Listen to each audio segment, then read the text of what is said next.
どうも上チャンネルです。今日はですね、先日から言ってた Ff ヒーター、これをですね取り付けしてみたいなと思うんですけども、はい、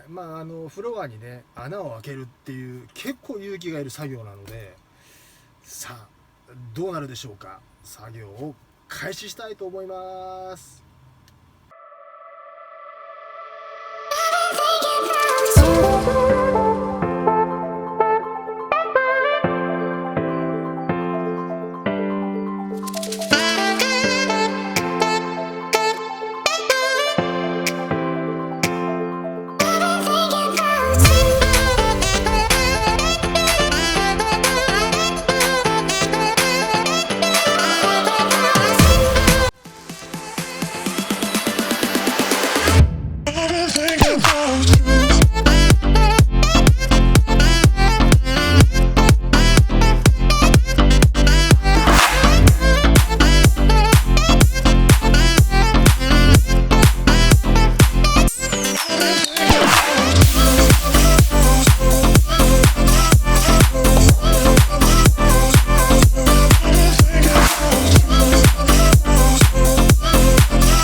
装着完了です。こんな感じですね。側面にマジックテープで留めました。で、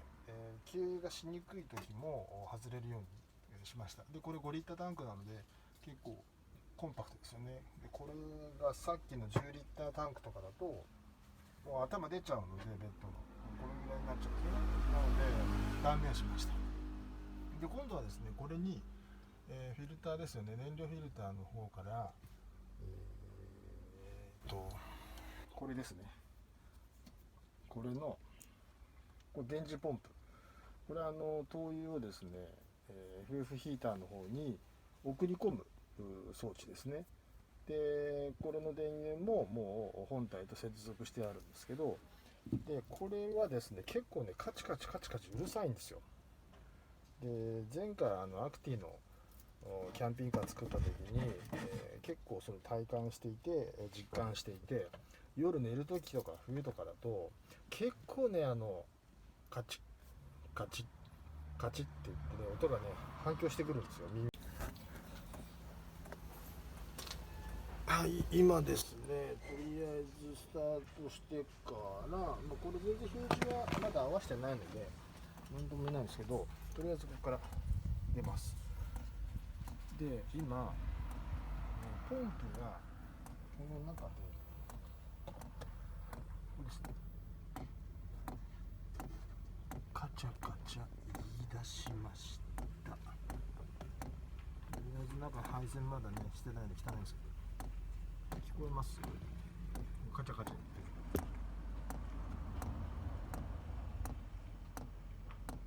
る。でこのホースの中を燃料ホースの中を、燃料がずっと伝わってくるんですけど、これ、本体まで行かないので行くまでの間 2,3 回、エラーっていう形で出ちゃうので、これをやっていきたいと思います。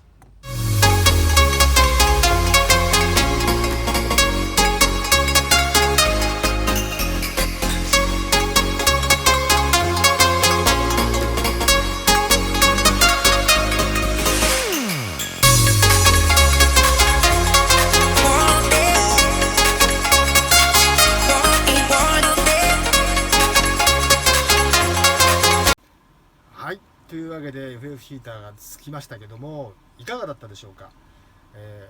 この動画参考になったかなと思う方、面白かったなって思う方、こちらの方でチャンネル登録と高評価の方お願いいたします。はい、では次またお会いしましょう。それでは。